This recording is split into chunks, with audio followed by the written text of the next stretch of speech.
Beshem Hashem, Naaseh Venatzliach, Sheniske Lagdil Torah, le dira Betachlit Shelerat Shamayim. On est aujourd'hui le mardi 27 avril, Be'ezrat Hashem, le 15 du mois de Iyar. Cours acheté aujourd'hui par Noémie Revach pour la Haskara de sa grand-mère, Alea Shalom Rachel Bat Saadi. Roi Hashem, Tenachena Began Eden, Elion, Bechol Ashor Votimah, Bichlal Arachami Vaselichot Vechen, Yehiratzon Nomar Amen. On a déjà donné le nom des Askarot ce matin pour l'autre shiur, ainsi que la liste des malades. Une grande réussite à Tzlacha V'Avracha B'chom Asedechem, Be'ezrat Hashem. Et j'en profite pour vous dire, je viens encore de recevoir un message où une personne qui est venue me voir a reçu une bracha. Et depuis des mois où il cherchait un travail, il a trouvé ce matin un travail, plutôt hier, après être venu au bureau. Et donc je l'ai béni pour qu'il trouve un travail. Et il a trouvé non seulement un travail, mais exactement dans son métier et juste dans sa rue. Et donc on m'envoie des messages, votre bracha, todaraba, et c'est pas un, pas deux, pas trois, pas quatre. Alors j'aimerais juste vous dire une chose, ce n'est pas ma bracha qui porte des fruits, mais votre émouna en la parole de la Torah. C'est vous qui provoquez cela et non pas moi. Juste une parenthèse à refermer. Je n'ai aucun pouvoir ni aucun mérite de pouvoir vous bénir et vous donner des résultats. Par contre, votre émouna, le fait que vous croyez, que vous adhérez Bezrat Hashem en me prenant pour un tzaddik, et que vous pensez que ma bracha va porter ses fruits, cette émouna-là vous accorde le droit dans le ciel. Ça s'appelle émounat rachamim, vous donne le mérite de provoquer que cette ambition devienne réalité. Voilà, Bezrat Hashem, juste pour fermer cette parenthèse. Alors on va parler aujourd'hui d'un des mamars de la paracha de la semaine, la paracha de Emor, est une paracha très spéciale. Pourquoi ? Parce que toutes les fêtes juives, sans exception, que ce soit Shabbat, Yom Tov, Chol HaMoed, Shavuot, Pesach, Sukkot, Mashelo Tirtsu, la paracha de Emor parle de toutes les fêtes juives. Et y compris, comme c'est marqué ici, Usfartem lachem imachorat ha-Shabbat, et donc vous compterez pour vous le lendemain du Shabbat, c'est-à-dire le lendemain de Yom Tov de Pesach, et non pas du premier Shabbat de Pesach. Le Roi Haïm Kadosh nous dit Usfartem lachem. Le mot lachem, vous compterez pour vous. Vous compterez, c'est tout. On sait très bien que la Torah nous a été donnée pour nous. Les goïms ne font pas la Sfirat HaOmer. Alors pourquoi le mot lachem intervient ici ? Une première explication très importante que vous connaissez tous, peut-être ou pas, c'est que les lettres du mot lachem, lamed, chaf, mem, sont composées des lettres du mot melech. C'est-à-dire que Akadosh Baruch Hu veut que le lendemain de la célébration de Pessah qui commémore la sortie d'Égypte de l'état d'esclave à l'état d'homme libre et roi, redémarre toutes les années à la même période où Sfartem lachem. Vous allez compter pour vous. Le mot lachem, ça veut dire il serait temps de comprendre que vous n'êtes pas des esclaves de la vie, mais des rois dans la vie. Que vous avez le droit de vivre de façon agréable, que vous devez être indépendant avec votre libre arbitre, attaché aux valeurs de la Torah, des mitzvot, tout en ayant une chavruta, knelecha chaver, aselecha rav, en ayant un rav. Et vous êtes des hommes libres, des hommes heureux de vivre, que votre Torah soit accomplie avec le sourire et la largesse d'un cœur pur. Et pour cela, il faut être un roi. Comme on dit, quand on donne avec largesse, avec Baruch Hashem, abondance, on dit il donne comme un roi. La première notion qu'on apprend, c'est que d'être capable de sortir de la servitude du Yetzer Hara qui, dans nos pulsions, nous mène à mal nous conduire, nous énerver, insulter, ou pire encore, tout ce qui touche à la débauche poussée par les pulsions de l'homme, eh bien on nous dit là tu restes esclave. Donc fais attention que quand tu sors du pays d'Égypte, tu n'emmènes pas de l'Égypte avec toi, c'est-à-dire de la servitude du mal, du Yetzer Hara qui était Pharaon et qui se traduit par le mot Yetzer Hara aujourd'hui. Et la reine, ou Sfartem lachem, le fait de compter la Sfirat HaOmer, c'est pour faire de vous des rois. Mais si tu comptes la Sfirat HaOmer et que tu restes le même esclave, alors à quoi il sert ton dénombrement ? À quoi ça sert ? Eh bien, ici, il raconte une jolie histoire que j'aimerais vous raconter, mais d'abord je finis les textes du Or HaChaim. Donc regardez ce que nous dit le Or HaChaim. Lachem i bavurchem. C'est pour vous que je vous demande, dit Hachem, de compter la Sfirat HaOmer. Letovatechem, ultzorchechem. C'est pour votre besoin à vous et pour votre bien personnel à vous. Klomar, pour expliquer, Sfirat HaOmer, il est tovatam chez l'Israël, que le fait de faire le dénombrement chaque jour, qu'aujourd'hui nous sommes le 30e jour du Homer, 4 semaines, Bezrat Hachem et 2 jours. Pourquoi tu as besoin de compter ?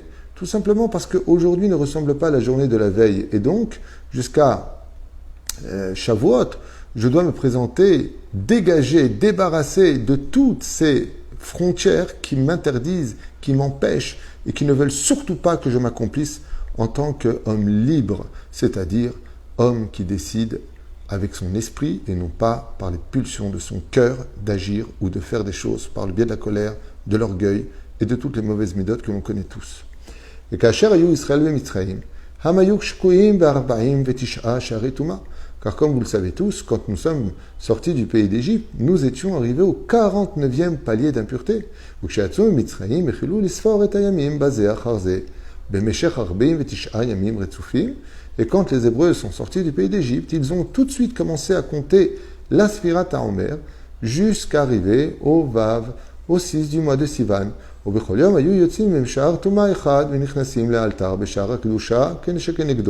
Et donc chaque jour, ils quittaient une des portes de l'impureté dans laquelle ils étaient malheureusement ensevelis au niveau de l'âme et des pensées et de leur cœur pour adhérer à une porte nouvelle de Kedusha, afin de devenir heureux, de vivre. Car il est impossible, il faut le savoir, d'être réellement heureux. Quand on a des clipotes, on fait semblant d'être heureux, on a des moments où on peut être de façon imaginaire heureux, mais on ne peut pas être heureux tant qu'on n'est pas kadosh.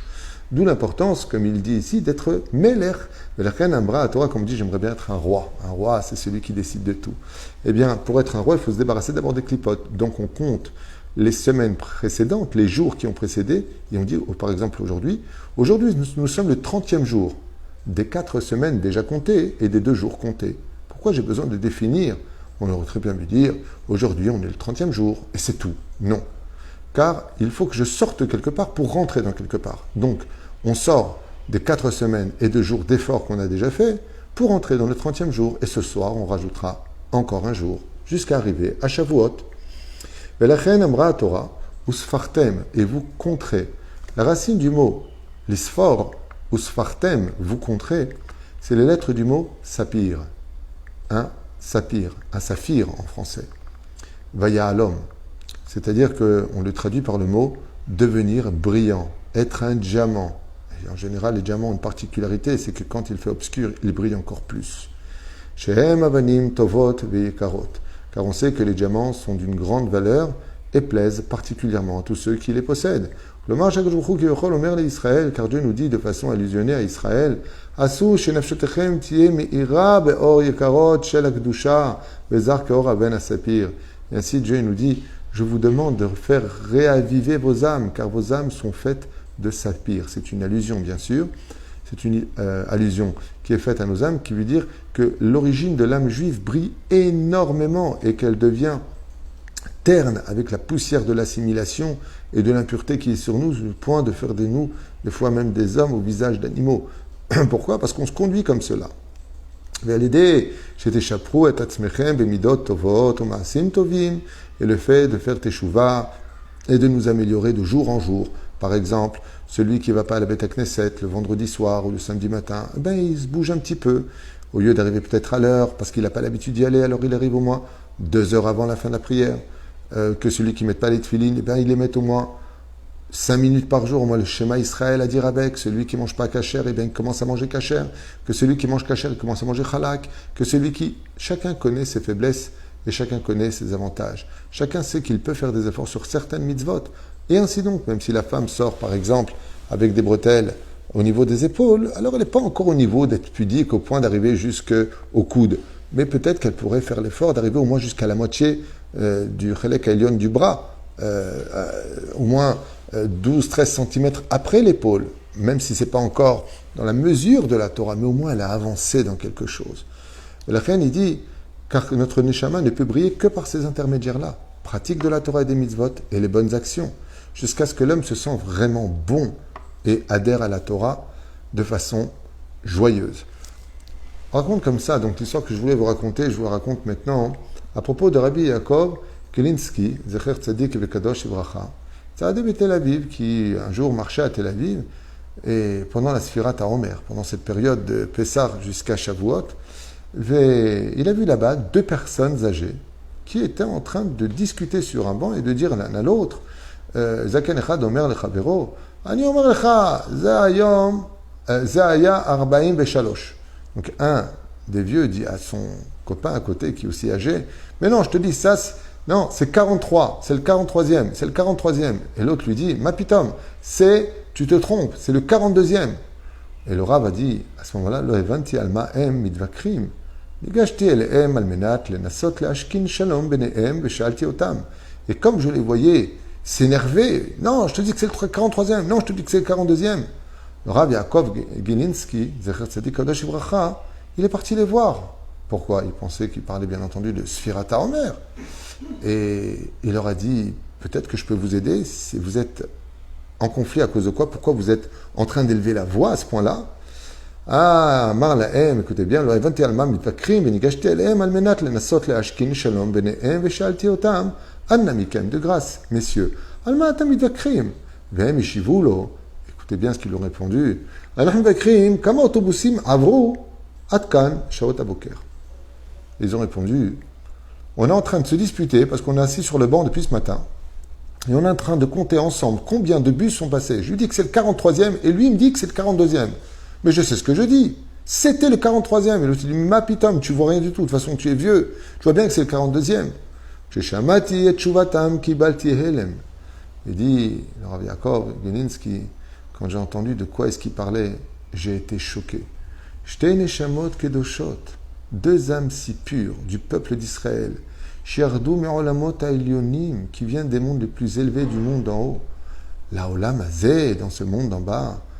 Massa shel alfei kilometrim. Si on devait mesurer, dit le Rav Yaakov Gelinsky, en kilomètres d'où ils viennent, on n'aurait pas assez de chiffres dans la main. Et tout ça pour compter combien de bus sont passés dans la journée. Lo chaval, n'est-ce pas dommage, dit-il. Havan inatzel chaim venachshir et atzmenu liyot reuim lekabbalat haTorah. Je pensais, il leur a dit que vous parliez de la Sfirat HaOmer. Car aujourd'hui, nous étions le 44e jour du Homer. On n'est pas ni le 42e ni le 43e.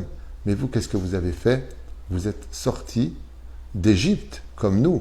Mais l'Égypte est toujours en vous. Vous êtes restés petits, à faire des choses inutiles, comme une espèce de travail dans lequel vous êtes moukbalim, à compter à votre âge combien de bus sont passés, et si c'était le 42e, ou le 41e, ou le 50e. Qu'est-ce que ça vous rajoute? En quoi ça vous améliore? Et vous êtes en train de vous prendre la tête pour cela, leur a dit le Rav. Un juif vaut beaucoup plus que cela, mais il ne peut le découvrir en toute sincérité que quand il commence à faire l'effort de rajouter de jour en jour une petite minute de plus, deux halachot de plus, une mida supplémentaire calmée. Baruch Hashem, comme je le disais tout à l'heure à mon épouse, où j'étais mis à l'épreuve sur le domaine de la patience par rapport à quelque chose de précis, j'ai battu mon record. J'ai dit à ma femme, Baruch Hashem, j'ai fait preuve d'une grande patience, mais autre ça m'artimisait. Parce que d'habitude, je suis plutôt, comme je suis toujours en train de courir, de baser les choses pour aller plus vite, afin de ne pas perdre de temps. Zeperouch Adavar, que chacun de nous devons travailler, Bezrat Hashem, ou Sfartem Lachem. Le fait de compter et le but du compte du Homer, chaque jour pour arriver à Shavuot, c'est pas de montrer qu'on sait compter, t'as vu, 1, 2, 3, 4, 5. Le but, c'est que chaque chiffre qui est énoncé chaque jour est emprunt d'un effort prodigué par chacun de nous pour devenir meilleur et réaviver notre Neshama, pour qu'elle retrouve l'originalité de sa Kedusha et de sa lumière. Baruch Adonai l'Olam, Amen, Amen.